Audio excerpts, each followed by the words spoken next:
Hello, everyone. Welcome to Neuro Launchpad, week 5 of 10 of our first season. My name is Karen Schroeder. I'm a postdoc at Columbia Zuckerman Institute and one of the organizers of Neuro Launchpad. Thank you for being here. We are in the middle of our first season of talks. Neuro Launchpad is a platform by and for trainees to share and discuss their science.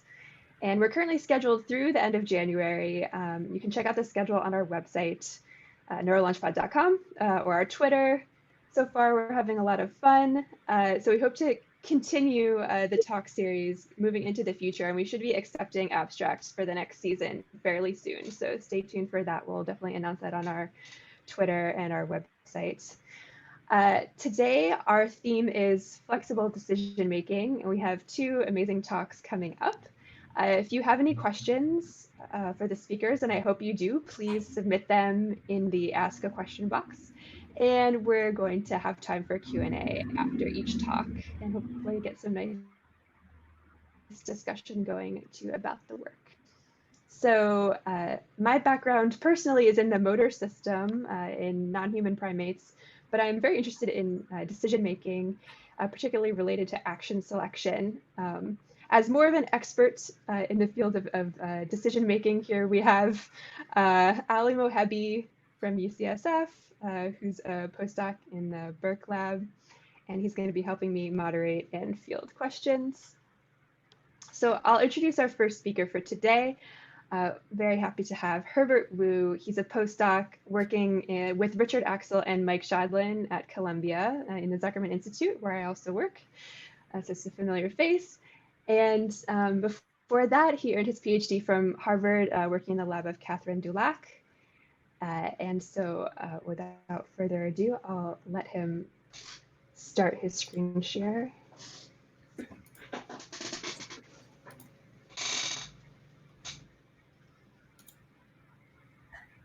Okay.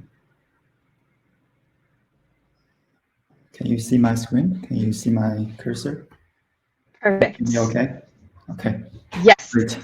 Great. Awesome. Thank you, Karen, for the kind introduction. Thank you so much for the invitation. It's really an honor and pleasure to be part of this great initiative. And today I'm going to tell you about my postdoc work, context-dependent decision-making in a premotor circuit. Our behaviors are extremely flexible. Under different circumstances, you can choose very different actions to achieve the same goal. For example, in the good old times, we used to greet each other by shaking hands. But now that human contact is impossible, we can bow like the Japanese, or smile like and stick the tongue out like the Tibetan monks, or even do an elaborate jump dance like the Maasai in Africa. How do we study these behaviors in the lab? To achieve this, we developed a task called delayed match to sample, or DMS, in mice.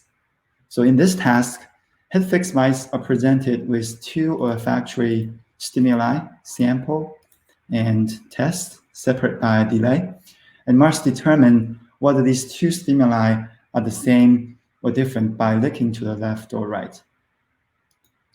We're only using 2 stimuli, which creates a total of 4 unique combinations, which I'll call trial types.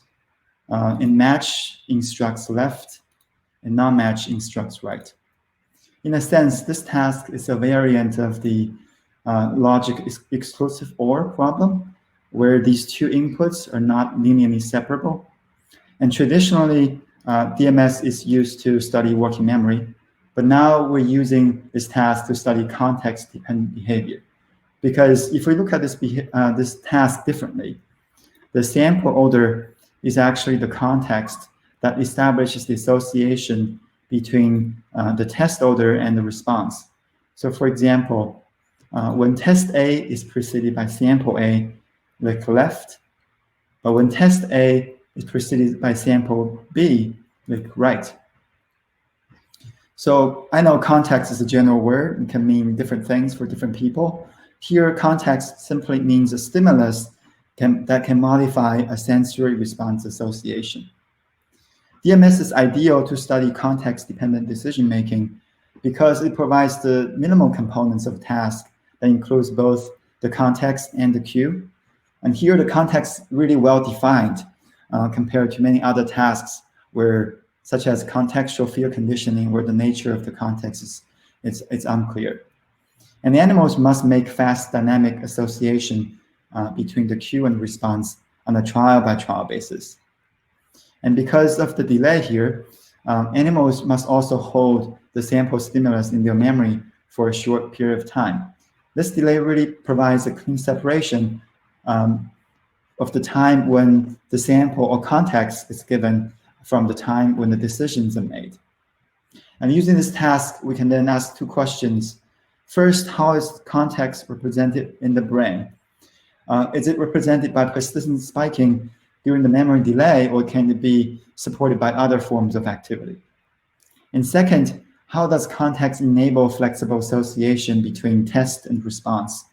To address this question, I'll first determine where in the brain this decision occurs, and then investigate how the neural computation is implemented. And mice can perform this task. Here's an example clip. The camera is shooting from the bottom of the animal. The top right shows the two odorants that we used. The mice are head fixed, licking, reporting their decision by licking to one of the two ports and collecting water reward from the same port if they're correct. The odor is puffed from the top. And up here shows the current trial type, and the green cursor shows the time. The first trial it's an A/B trial, and the animal licked to his right. Very importantly, mice are trained to withhold their licking during the sample and delay epochs, because they don't really know which side to go until they smell the second odor. And this actually turns out to be quite difficult. And on average takes about 19 business days to train.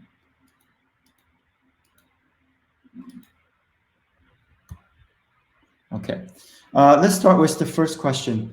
How is context represented in the brain? Here is a loosely delineated information flow from perception to action in this task. The olfactory information is detected by the main olfactory system and then represented by a large number of areas, and then goes to the motor system that plans the tongue movement. And I picked three representative areas: the piriform cortex, a primary olfactory area, anterior lateral motor cortex, or ALM, a premotor area that is responsible for the planning and execution of licking, and orbitofrontal cortex, or OFC, part of the prefrontal cortex that is involved in executive function, value encoding, working memory, and so on and so forth. And here in the bottom, I'm showing you a coronal section, a planning of the three areas. And I used silicon probes back in the time to record from these areas. And I can routinely get over 100 single units on a good day. Here is example neuron from the piriform cortex. The top panel is a raster plot. Each tick mark is a spike, and the bottom is the peristimulus time histogram, or PHDH. The dashed lines here indicate sample, delay, test, and response epochs, and the four trial types in 4 different colors.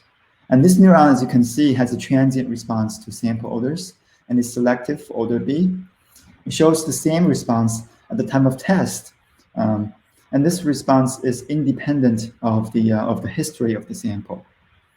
And other neurons have more persistent responses that last until the end of the delay, like this one here, which can support the working memory of the sample.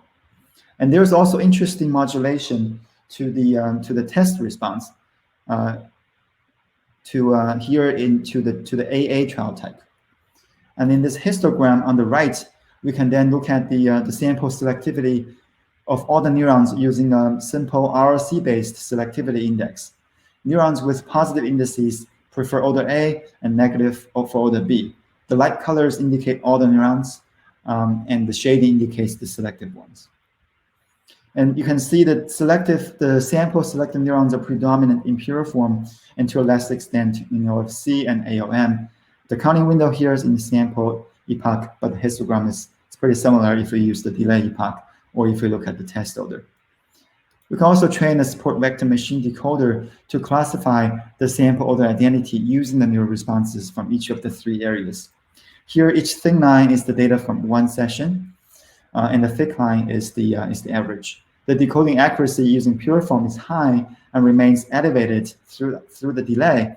And in comparison, the rising OFC and ALM is more transient and almost goes back down to chance level at the end of delay.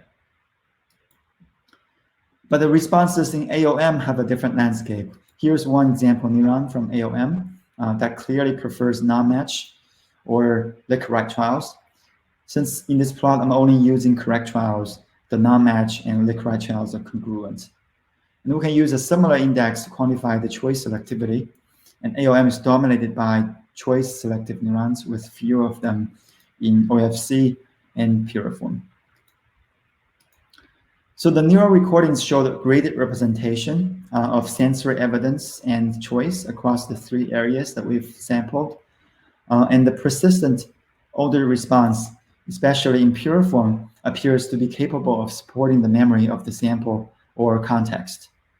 I guess these results are not really surprising, but the plot will get thicker later on. For now, let's turn to the next question. Where does context-dependent decision occur? And there can be 2 hypotheses. More conventional thinking is that the areas that are upstream of the motor cortex determine match versus non-match and then instruct ALM to plan licking. And here's one piece of evidence that supports this. Here we can train a decoder to classify match versus non-match using the neural responses from each of the 3 areas at the time of test. And as we include more and more neurons in this decoder, the performance also gets better and better. Not surprisingly, ALM can do this, but even with OFC and piriform, using just a small number of neurons, the decoder can perform very well, and it can even match the animal's behavior performance. Another way to solve match versus non-match is to determine the individual trial types. And many neurons in piriform can, in fact, do this. Here is example AA-selective neuron in the piriform cortex. And of course, there are other neurons that can prefer AB, BB, and BA, the other 3 trial types. We can also train the decoder using the piriform responses to decode the individual trial types at the time of test. And this performance can also match the animal's behavior. And then this trial type information can be passed on to the downstream areas to solve match, non-match. There is an alternative possibility. As I just showed you, there's weak representation of both sample and test odor in ALM. So it is conceivable that ALM can use that information and compute the decision locally using the sample and test information. So to test between these 2 possibilities, we ask the question, is ALM required during sample and delay epochs? The rationale is if ALM is owning a readout of the decisions from upstream areas, then it only needs to be ready at the time of test, because that's the time when the animals can make when the animals can decide which side to go. And this is a critical point. So to test this, we use the indirect approach to bilaterally silence ALM during sample and delay epochs. And this is done by activating the inhibitor neurons in a VGAP channel rhodopsin mouse. We also ramp down the laser power at the end of the delay to minimize the rebound after the laser offset, so that ALM is ready to process the instructions regarding match versus non-match if these instructions indeed come from the upstream areas. Remember, I just want to emphasize this, the instructions of licking to the left or right are unavailable until the second node arrives. And the simultaneous recording from the ALM during inactivation shows that the silencing can affect area of about 1 millimeter in radius, roughly the same size of ALM, and there is also minimal rebound after the laser offset. So here is the population data from 14 mice. Bilateral inactivation of ALM only during sample and delay epochs dramatically impaired animals' performance on the task. And in contrast, to our surprise, silence in OFC actually had no or little impairment. We think this is because OFC is one of the many areas that receive input from piriform and project to ALM, and other brain areas could potentially supply this odor information to ALM when OFC is unavailable. So this experiment really suggests that the upstream areas of ALM cannot just determine match versus non-match, and then instructs ALM to plan licking. However, inactivating ALM could affect other types of signals, such as timing or expectations, which could be important for the behavior. And we did many controls to address these problems. And one of the most informative ones is to introduce 2 new child types to this task. Here we introduce 2 new child types, CC and CD. So C and D are just 2 new odorants. Because they are owning CC and CD, there are no DC or DD child types. So the sample is owning odor C, so it's not informative, and animals can solve these 2 control trials just based on the test odor identity. And then we interleave these 2 control trials with the standard AB by AB trials. We can silence the sample in most of the delay epoch. We found that silencing specifically affects the trials that require sample memory, but not the CCCD trials. This experiment really argues that ALM can read out the odor identity and plan licking after the laser offset. But when sample memory is necessary for the task, then ALM has to be intact during the sample and delay epochs.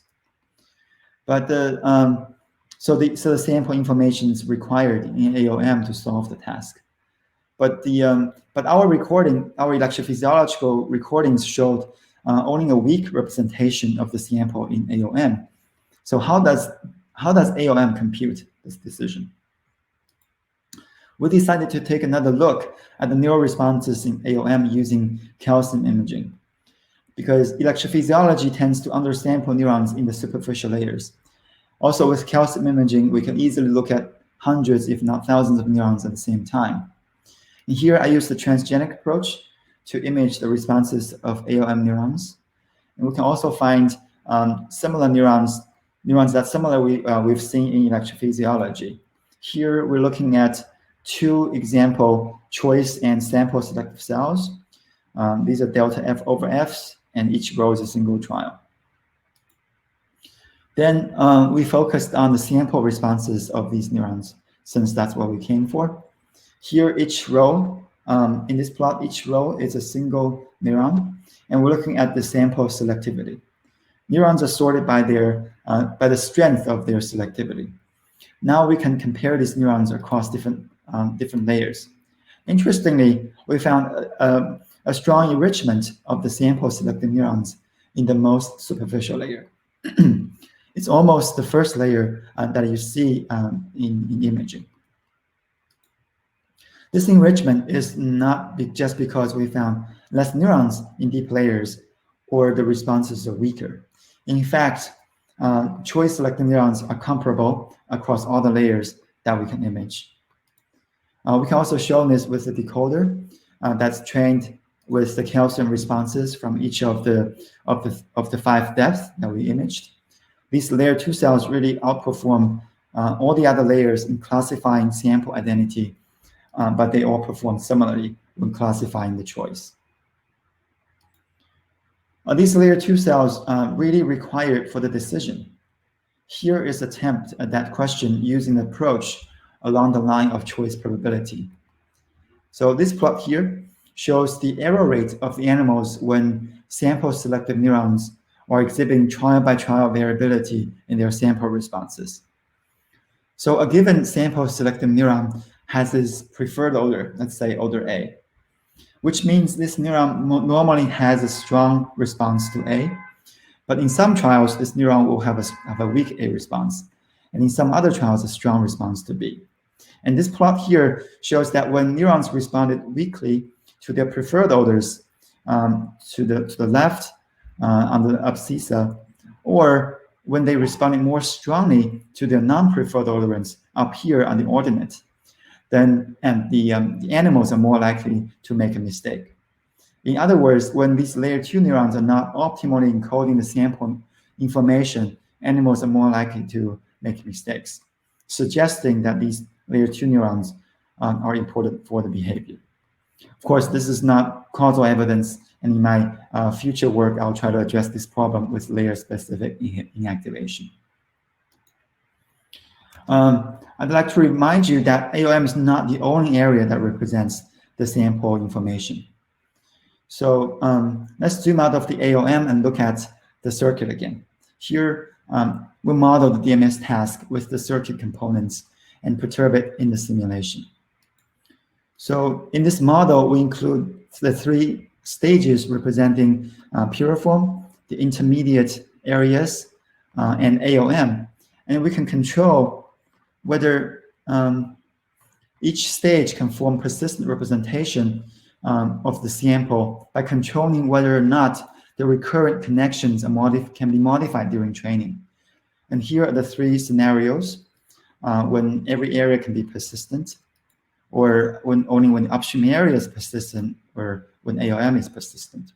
And then we can inactivate different segments of the sample and delay epochs and examine how that affects the behavior in the simulation.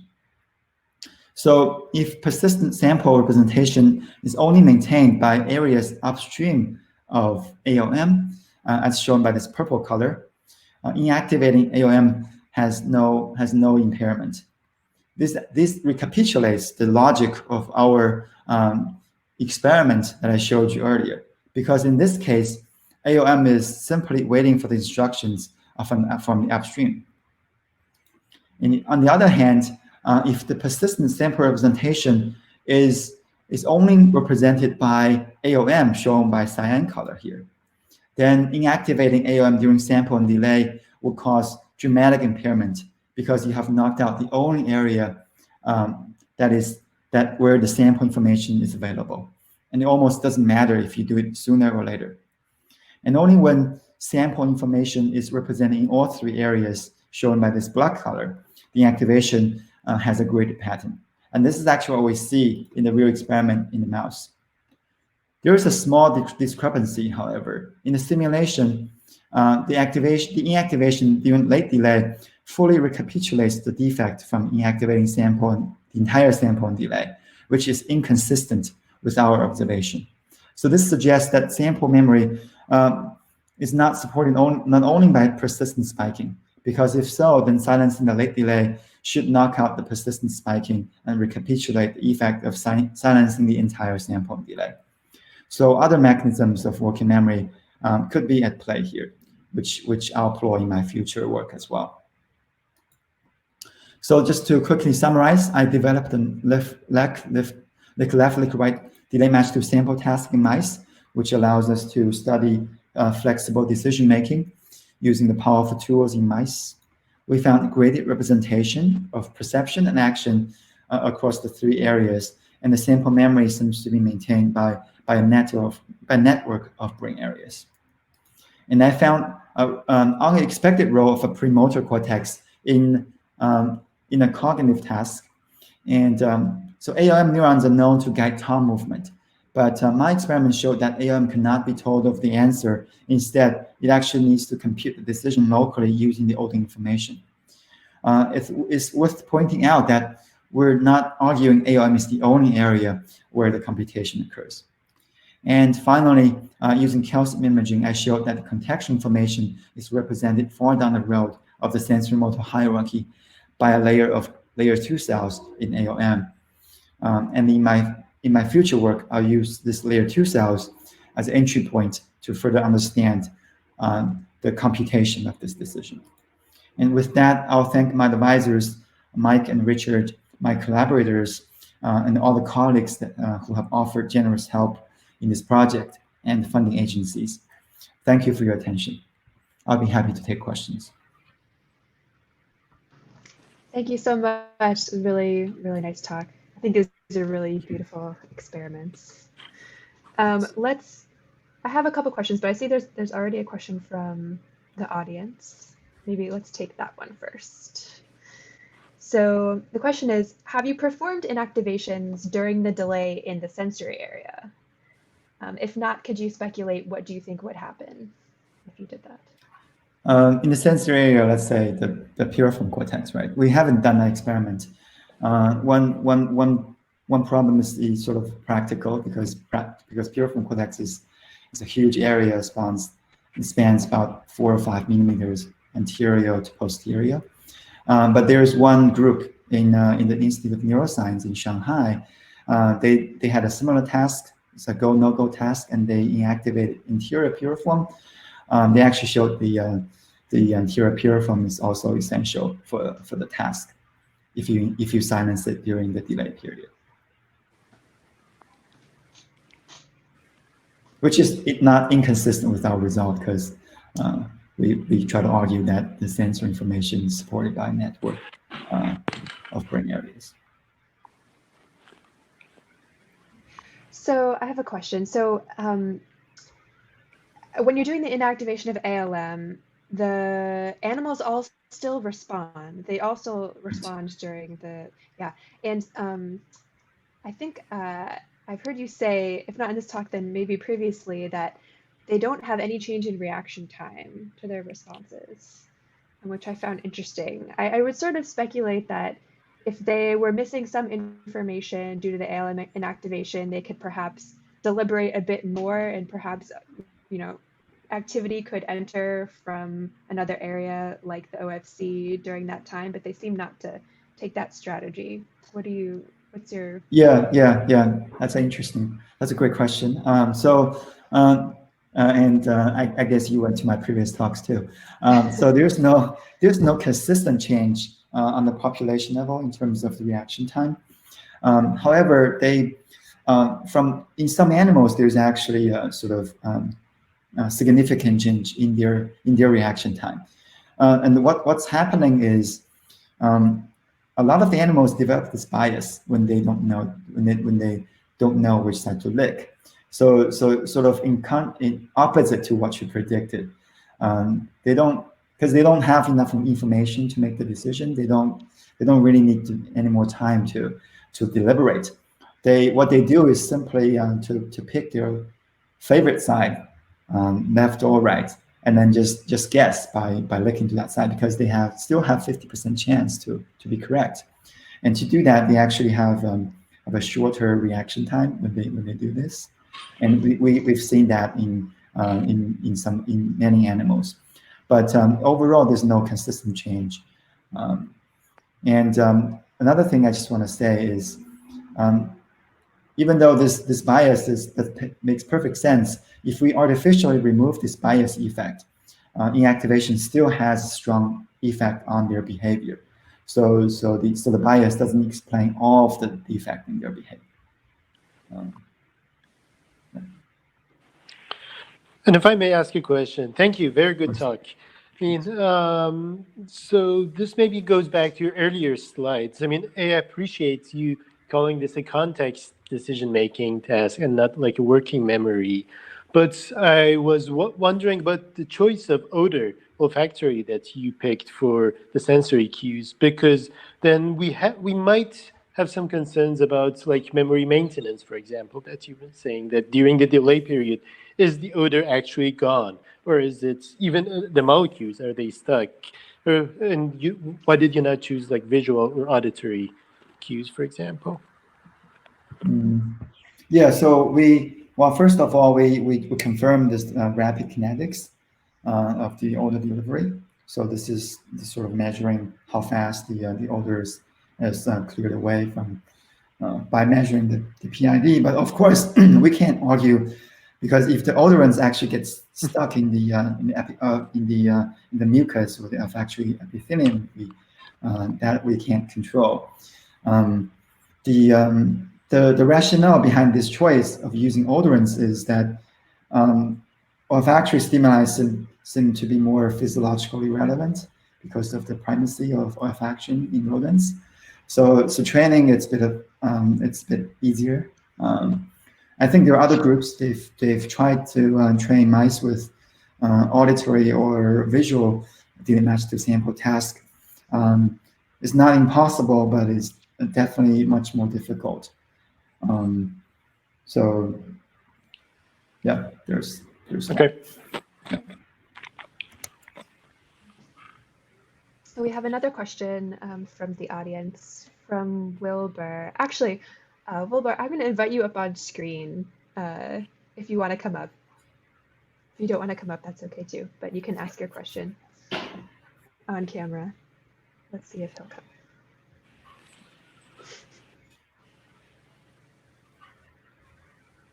Hello. He's connecting. Hi. Hi, Wilbur. How are you? Yeah, I'm good. I'm sorry that I'm in San Luis. I thought it's Central Time Zone, so it's like 1 hour late. No problem. I'm sorry about that. It's a great talk. Thank you very much. So my question is, what do you? I guess I missed it, or you didn't mention it. What's your interpretation about the layer 2 or 3 in ALM?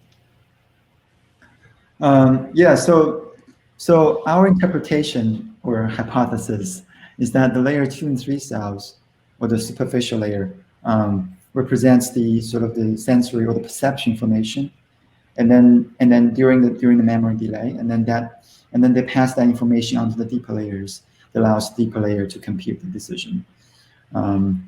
This is also not inconsistent with the earlier result from this Roda lab, where they used the delayed response task and using the arrow trials to tease apart the motor responses from the sensory responses. They also see sort of a rich enrichment in their layer 2, in the superficial layer cells, but of course their behavior is different from us, and here we can definitively say that these are sensory responses. I hope that answered the question. Yeah. Thank you. Great. So I had one more question. So I know of work from, I think, Alaska, where they did sort of a similar delayed match to sample, but it was a color matching task in PMD. And obviously they didn't inactivate anything, but I think they saw similar patterns of representation of task parameters. So I guess my question is just, is any of this that you've presented inconsistent with what we know about like primate PMD, or does this all seem consistent and like these areas are performing the same function? Yeah. Well, if you want me to talk about primate work, I'll first talk about Mike's work. Right. So yeah. So in these areas that are responsible for the planning or reflects the planning of motor action, like LIP, then you can see the traits of the decision formation. But here there's no evidence of accumulation. So but what we see is the representation of the context, if you will, in the layer 2 cells. So we have sort of better resolution to really look into the detailed organization of the circuit. And I guess in rodents, another thing I want to say is that there is a distributed network of areas that support either motor planning or perception or decision making. I think that's also consistent between rodents and primates. So you can't really pin down one area for one function, and so in the future, I also like to study ALM as a window to understand how these computations occur. Perfect, thank you. Okay, so I think we're about at the time to switch over to Dan's talk. Herbert, I had been meaning to get you on stage with us from the beginning. You are a graduate student at WashU studying economic value and decisions, is that right? Yes, with Camila Parascopa. Fantastic. So let's keep you up here on stage with us for the next talk. And, yeah, thank you. Yeah, thanks for being here.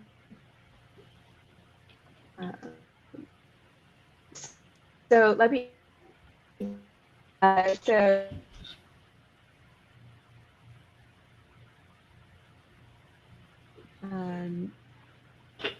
How far along in your MD PhD are you, Ben?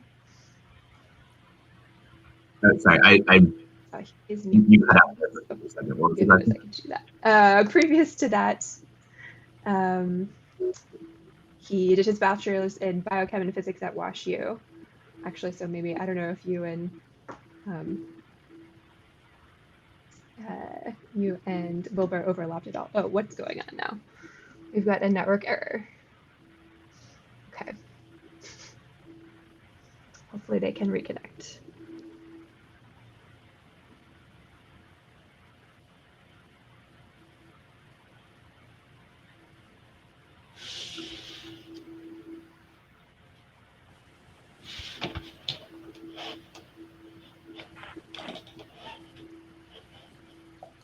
Let me try to close the video and get them to reconnect. Maybe that'll work better.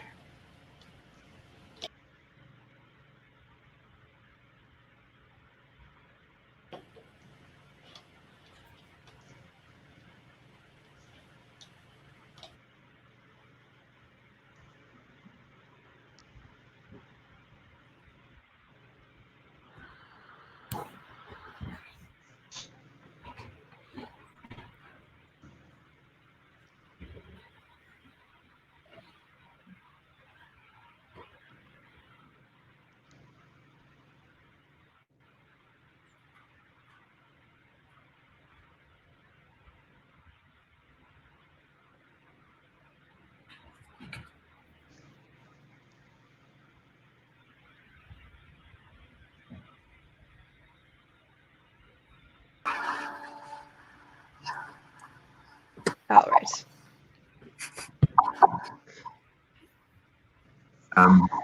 Am I like? Yeah, so you're back with us. Okay, sorry about that. No problem. Do you want to try your screen share again? Maybe that was, it froze and that was the problem.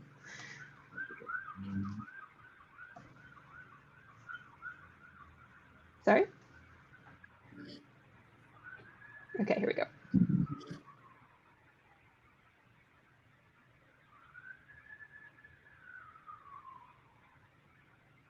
Okay, can you see all this? Yes. Can everybody else hear and see? Okay. Yes. Okay, perfect. Okay. I think I cut out during all of that intro, so I don't know where we are. Should I just start or back up? No problem. Yeah, just I was asking how far along in your MDP experience. So I'm a G4, so 4th year in grad school. So I have another year left, and then 2 more years of med school. Fantastic.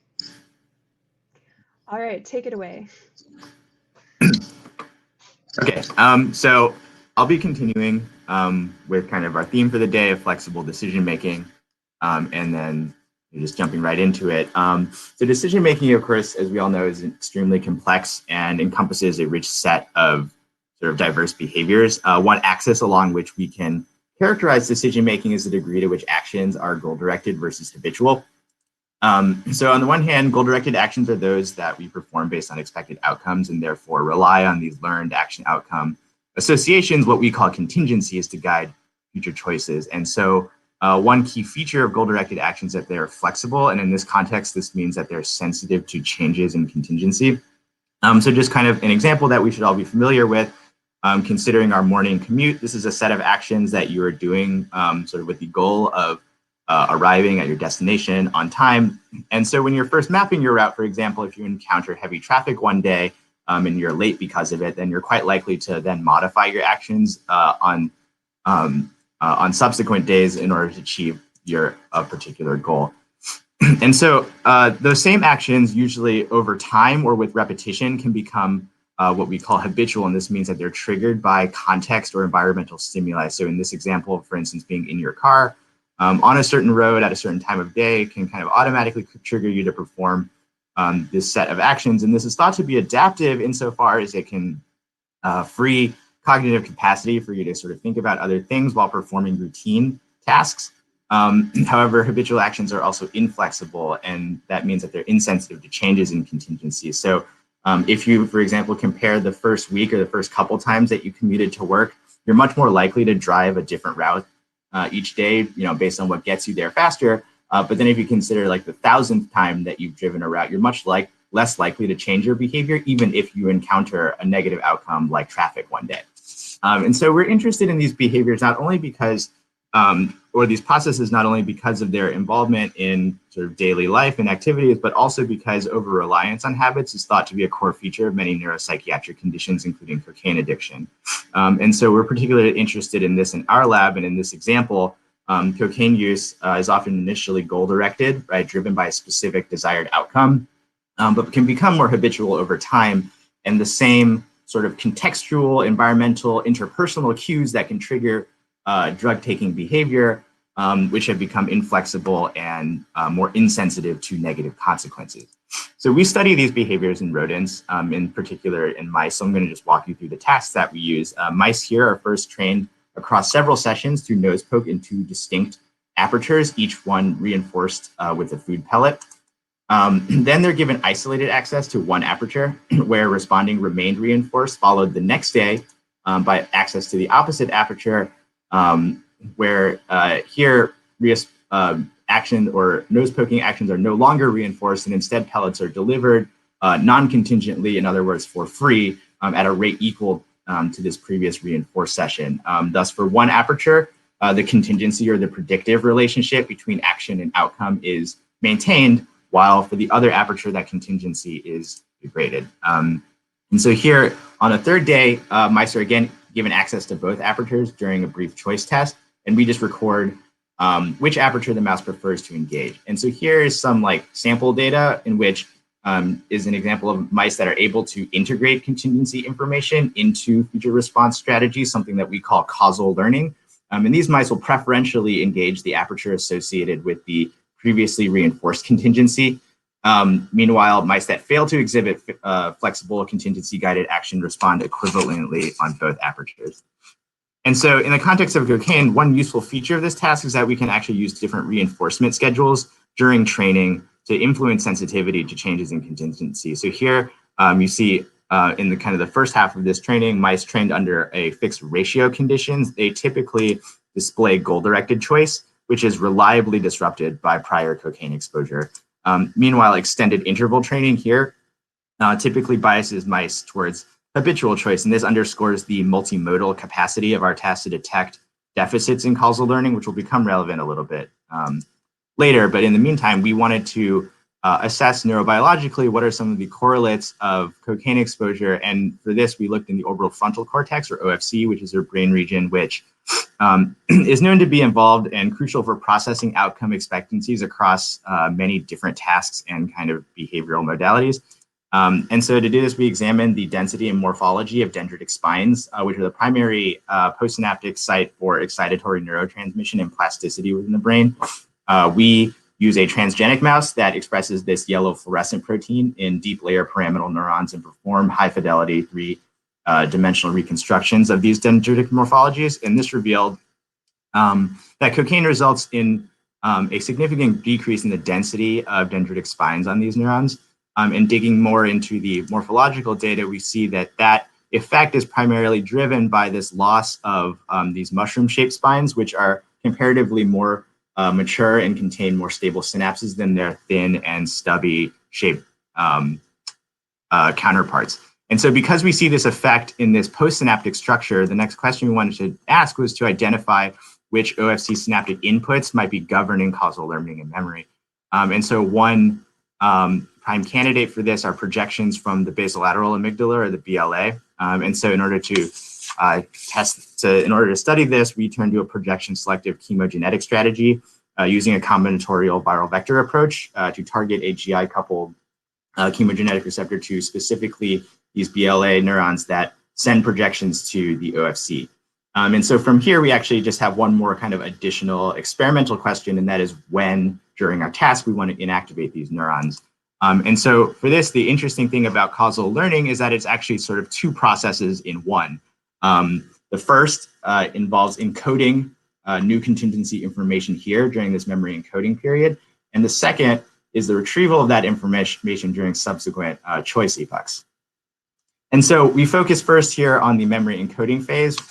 We administer the chemogenetic ligand CNO, clozapine N-oxide, here right after the completion of this degraded session during a putative period of memory encoding, right after this animal experiences that novel contingency information. And so for this experiment, we actually compared 2 CNO doses and also utilized a fixed ratio training schedule, as well as moderate and then extended interval training, which provides both a mild and then a more robust bias towards habits, respectively. And so when we look at the choice test data here following ratio training as expected, control animals exhibit goal-directed responding, which is only disrupted by this higher CNO dose, but not by this lower, what we'll call sort of a sub-threshold dose. And then following moderate interval training here at choice test 2, causal learning in control animal remains intact. However, any sort of level of inactivation of BLA to OFC projections here produces habits. And as we saw before, extended interval training biases animals towards habits across the board. And so when we examine preference ratios, it just makes this a little easier to see. And this is just choice test responding on the previously reinforced aperture over the response rate on the degraded aperture. We see a nice interaction between training condition and the level of inactivation. So we conclude from all of this that these BLA to OFC projections are not only integral for contingency encoding, but it also appears that the strength of that memory formation is somehow dynamically tuned by the strength of these connections as well. And so from there, we moved on to the second phase of causal learning, examining the role of these projections in retrieval. We have a very similar experimental design here, except for we're going to administer CNO 30 minutes prior to the choice test, thus inactivating these projections online during the performance of the choice itself. Here, we're only going to use the higher CNO dose, and even then, we see that inactivation of these projections during the retrieval phase following any training condition has no effect. So we conclude, obviously, from that these projections are not involved in the retrieval process. And so the next question we actually wanted to ask is whether stimulating these projections can actually enhance causal learning. In other words, is the relationship between this projection and the behavior bidirectional? And so to do this, we employ the same strategy, except for substituting a GQ-coupled excitatory chemogenetic receptor, again, targeting the memory encoding period, and asking whether stimulating these projections during contingency encoding can oppose the expression of these cocaine-induced habits. And so when we look at the choice test data here, our control mice again display goal-directed choice, which is disrupted by cocaine, which is what I've shown you before. However, activation of these projections is able to reinstate goal-directed responding in cocaine-exposed mice, which is a really exciting result for us. And one interesting thing in this data that you'll notice is actually that activation of this projection actually inhibits causal learning in these cocaine-naive mice as well. And again, if we look at the preference ratios, those two sort of opposing effects can be seen a little more clearly. And so we find this really interesting because we think what we're describing here is this kind of non-linear relationship between the strength of BLA-OFC connections and the decision-making and behavioral output from that.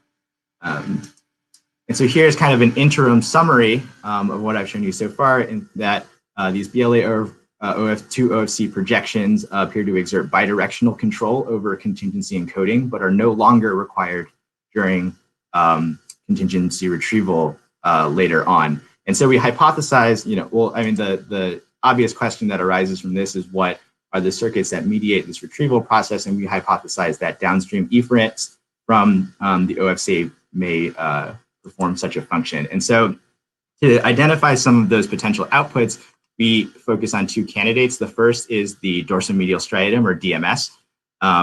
And so we think that the dorsal striatum is a particularly good candidate for this. The dorsal striatum is well positioned anatomically to be an important downstream effector of OFC outputs. The dorsal striatum can sort of be thought of as the gate between decisions via inputs from the prefrontal cortex and actions via its outputs to the basal ganglia. And so we're going to analyze that series of projections, and then also the kind of natural other set of projections we're going to test is reciprocal connections from the OFC back to the BLA.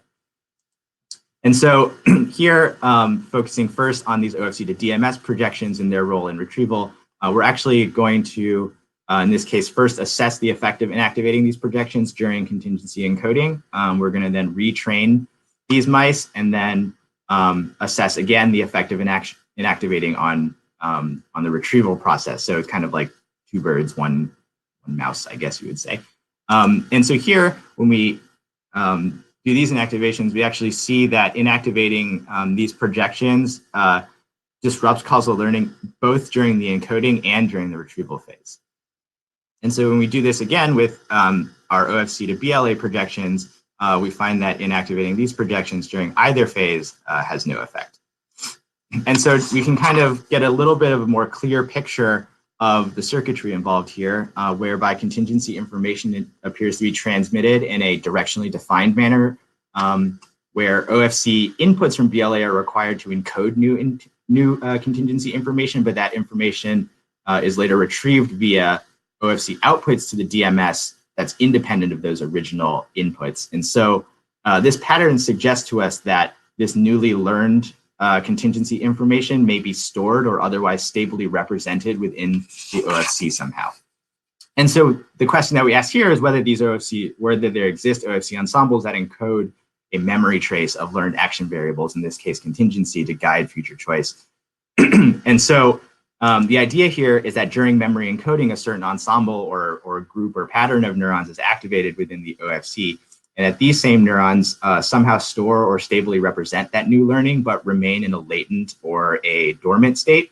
That is, until a future situation emerges in which that ensemble has to be reactivated, and that reactivation facilitates the retrieval process. So we test this idea by using a transgenic mouse that expresses this ER estrogen receptor conjugated Cre recombinase under an activity-dependent FOS promoter.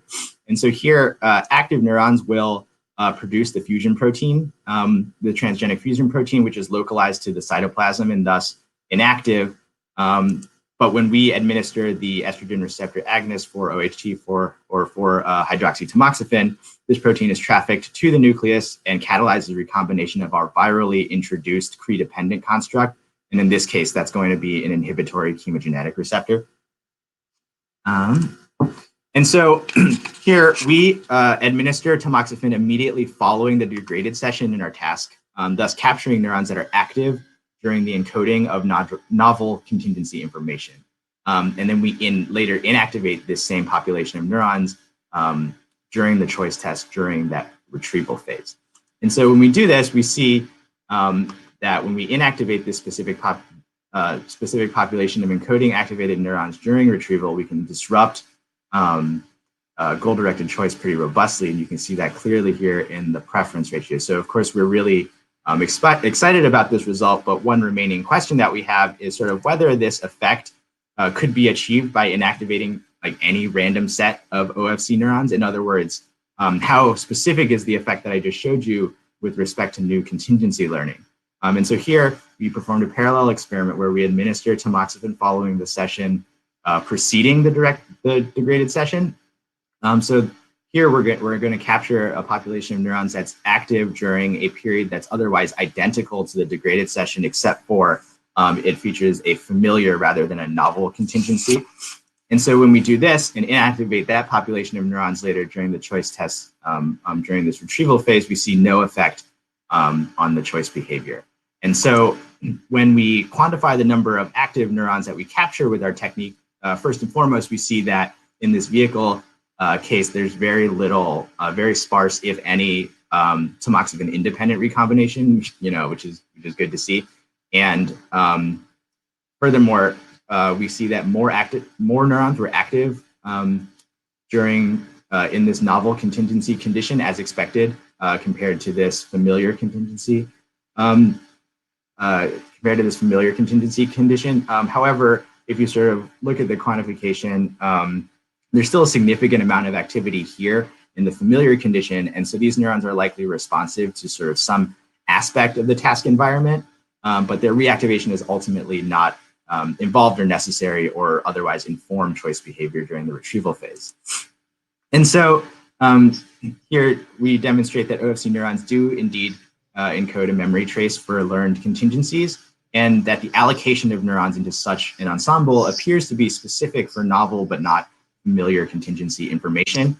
And so the additional question that we have here is that long-term storage and then later access of learned information by neural circuits is only possible if it's accompanied by some lasting changes in the neurons that are involved themselves, right? So we next sought to uncover potentially plasticity-related mechanisms that may durably sustain cohesive network function in this circuit. And so for this, we turn again. And I'll just give you your 2 to 3 minutes. So we turn here back to dendritic spine plasticity within our network of interest. And so we wanted to focus our analysis down to sort of narrow our focus to the OFC neurons, which are specifically situated within this network of interest. And to achieve this, we infused an AAV1 crete into the BLA, and AAV1 displays anterior grade transsynaptic transmission. And we pair that alongside a retrograde pre-dependent fluorophore in the dorsomedial striatum. In this case, the fluorophore is just M-cherry. And so what this technique allows us to do is essentially label all of the monosynaptic relays between this upstream region, the BLA, and this downstream region, the DMS. And so we perform this tracing again in our YFP mice so that we can then image and analyze dendritic spines from these neurons. And in order to examine the effect of contingency learning, we paired mice that underwent training and contingency degradation as before. We paired those mice with a cage mate that received pellets throughout the entire task non-contingently yoked to its trained counterparts. So these yoked animals did not have they sort of experienced all of the same things, including the consumatory behavior, but did not have the opportunity for any contingency learning. And so here you see in our trained animals, again, these control animals are displaying goal-directed responding, which is, again, disrupted by cocaine. And here our yoked animals obviously did not acquire the instrumental behavior. And so when we look at dendritic spines on neurons from these animals, we see first looking at this population of mushroom-shaped spines that among cocaine-exposed mice, as before, there's this overall decrease compared to cocaine-naive animals. However, if here when we're looking at the relative learning-induced changes in the density of this population of neurons, we actually they're pretty comparable between the control and the cocaine group. So on the other hand, we detect a significant learning-induced pruning of thin-shaped spines, which again are the more labile compared to mushroom-shaped spines, and this effect is significantly blunted by cocaine. And so the overall effect from this is that contingency learning typically results in a marked enhancement of the ratio of mushroom to thin type spines. And we think this potentially reflects a augmentation of like signal to noise type of mechanism that primes the reactivation of these neurons. And again, you see that this effect is significantly diminished by cocaine. This is just the same data as before. And so we also see that with these reconstructions, it allows us to perform more intricate analysis of dendritic spine morphology, and we're able to resolve a learning-induced enlargement of the mushroom spine head here, and which is that enlargement is a structural adaptation that is tightly coupled to synaptic potentiation. And again, we see that effect is significantly blunted by cocaine as well. And moreover, these measures are robust enough that they actually predict individual choice behavior among the trained mice.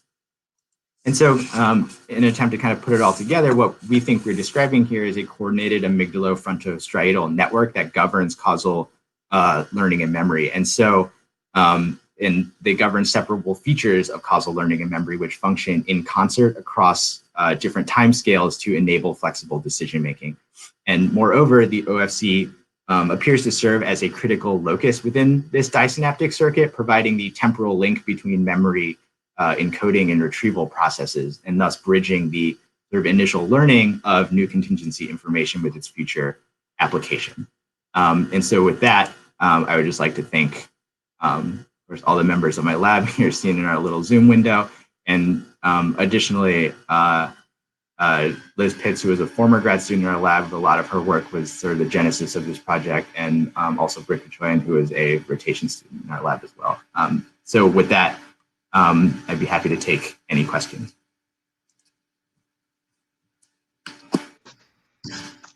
Thank you so much. That was really beautiful. Let's see. I think we already have a question from the audience. I can take that one first. So the question is from Lindsay Cameron. What is the baseline activity of BLA to OFC before and after training and cocaine use?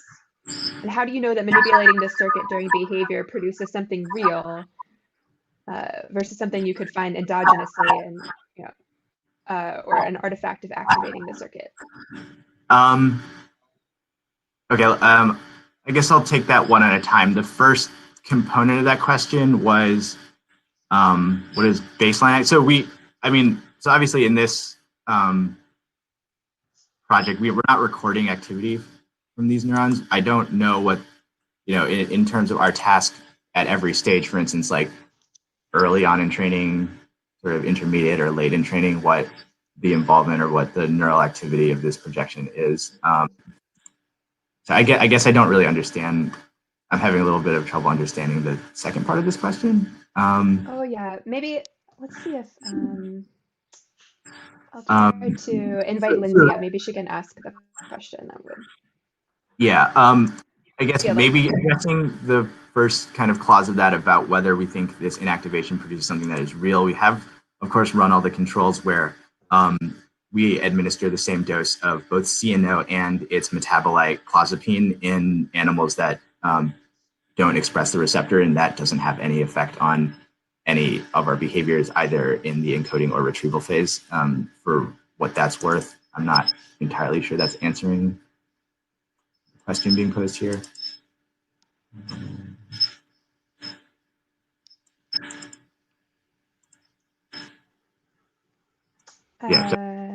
Hopefully, yeah, if she has a follow-up, hopefully she can put that in the chat or the question box.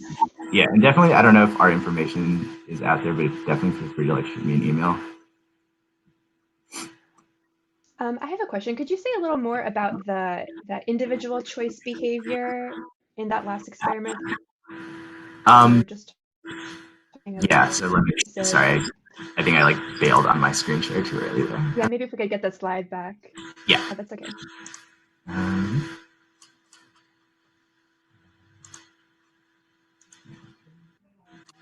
Let me just get to it.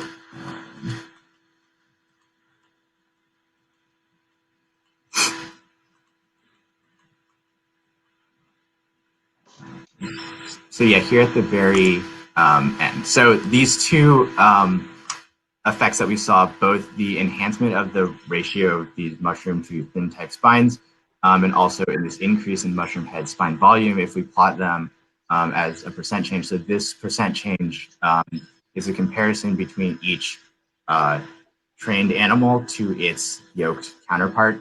And so the difference, for instance, its ratio or its mean spine head volume.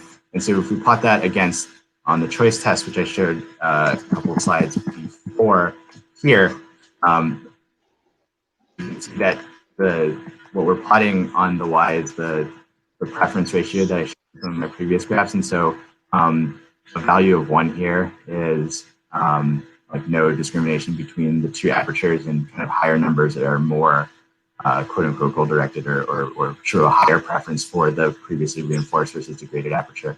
So we see that with greater enhancement in this mushroom to thin spine ratio, we see more quote unquote goal directed choice. And over here as well, the greater the degree of spine head enlargement in these neurons, the more those animals tend to prefer the reinforced over the degraded aperture. So thank you. Yeah, that's really interesting.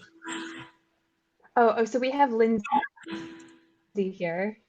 Is it Lindsay? Yes. Would you like to re-ask your question in a better way than I did?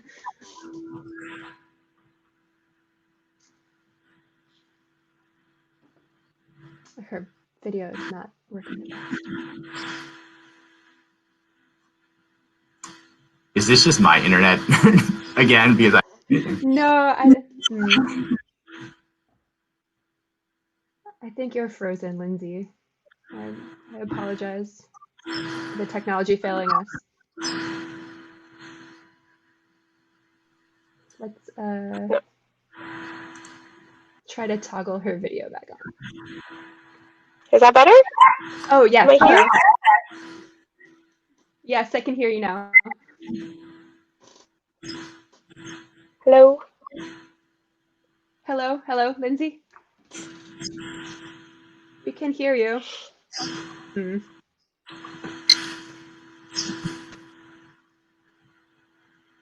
All right, we'll see if she can figure that out.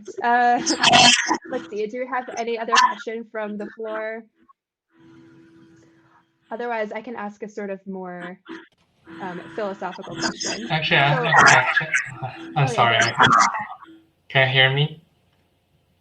Okay, I have a question is, so have you done or have you thought about doing the silence during the degraded time window, especially over OFC? Because to me, the degraded, or I mean, you call it causal learning. To me, it's more like reverse learning, which is like studied by OFC for many years. So I guess if you do silent during that time window in OFC, you may kind of like affect behavior as well. Have you thought about that, or have you thought about your behavior in that way? Yeah, we have. So, I mean, the one kind of caveat with performing that experiment, right, is that we don't, by inactivating during the actual session itself instead of immediately after, we don't want to change their experience of that novel contingency, because we're interested in how these animals translate that experience of that new contingency information into, or like either into memory or into a future decision-making strategy. So we don't want to influence kind of how that novel information is experienced itself. To kind of your other point, I mean, we call it causal learning not to mean that in the degraded session, this is like de novo information about like causality writ large. I think you're right insofar as there is definitely a reversal learning component to this task. I only use that term insofar as like learning about the causality between actions and outcomes. So maybe that was not clearly explained by me, but yeah. And also, so actually another point is that a lot of other work in the literature, both rodents and primates, and actually in some human literature, shows that, for instance, BLA stimulation during kind of memory consolidation post-learning periods can enhance memory. And so we think that the mechanism that these BLA to OFC projections is providing is kind of consolidating or strengthening the relationship between that previously experienced information and its encoding into memory or its future application. And so that's kind of another reason why we wanted to leave the experience of that new information alone. I see. Thank you. Mm-hmm.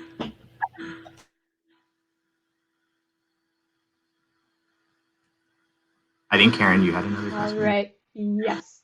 Oh, yeah. I was just sort of going to ask you for your current feeling about like why the OFC. You mentioned in your task, like, okay, the OFC in particular is well positioned to be performing this particular role in the brain. But what is your, I'm not an OFC expert, but why OFC as opposed to any other prefrontal area or basal ganglia or anywhere else that it seems to be so critical to this skill?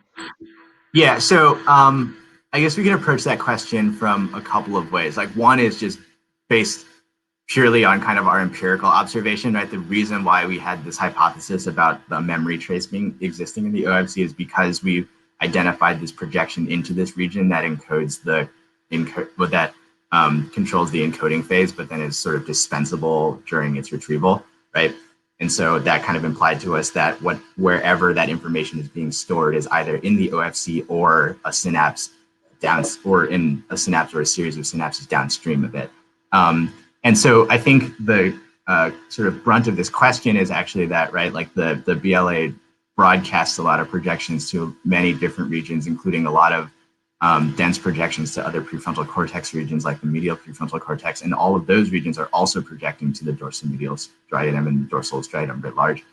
So this connectivity, you're right, is not necessary. At least the connectivity of this network that we identify is not unique to the orbitofrontal cortex, but some features of the OFC that that kind of are unique is that it does integrates a lot of inputs from various kind of like limbic associative sensory regions. And then another kind of hypothesis generally that's been kind of advanced about the orbitofrontal cortex is that it's unique in that it encodes kind of this cognitive map for tasks, right? This representative, like sort of abstracted representation of tasks, and which is we think is really important for flexible learning. In other words, taking kind of information that's learned in the past and applying it to future situations that may or may not be kind of like identical to the past experience, right? So it's not just like pure recall in some way, it's sort of like manipulating a task representation. I don't think I have a good answer sort of philosophically for the more like teleological question of why. I guess it just sort of is.